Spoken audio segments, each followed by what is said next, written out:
Hi. ಇವತ್ತು ಊಟಕ್ಕೆ ಹೊರಗಡೆ ಬಂದಿದ್ದೀವಿ, ಹೊಲಕ್ಕೆ ಬಂದಿದ್ದೀವಿ.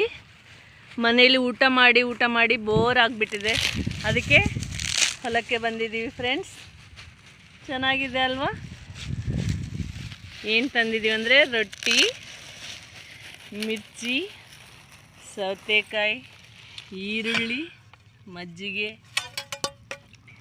ಅನ್ನ, ಗುರಳ್ ಪುಡಿ, ಎಣ್ಣೆ, ಚಿಕ್ಕಿ, ಪಪ್ಪು, ಮೊಸರು.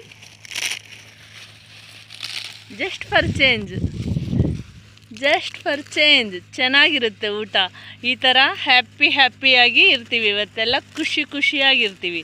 ಇಲ್ಲಿ ಭೂಮಿ ತಾಯಿ ನಡುವೆ, ಪ್ರಕೃತಿ ನಡುವೆ ಊಟ ಎಷ್ಟು ಚೆನ್ನಾಗಿರುತ್ತೆ. ನೀವೆಲ್ಲರೂ ನಿಮಗೆ ಅನುಕೂಲ ಆದರೆ ಹೀಗೆ ಮಾಡಿ ನೋಡಿ, ತುಂಬ ಚೆನ್ನಾಗಿರುತ್ತೆ. Thank you.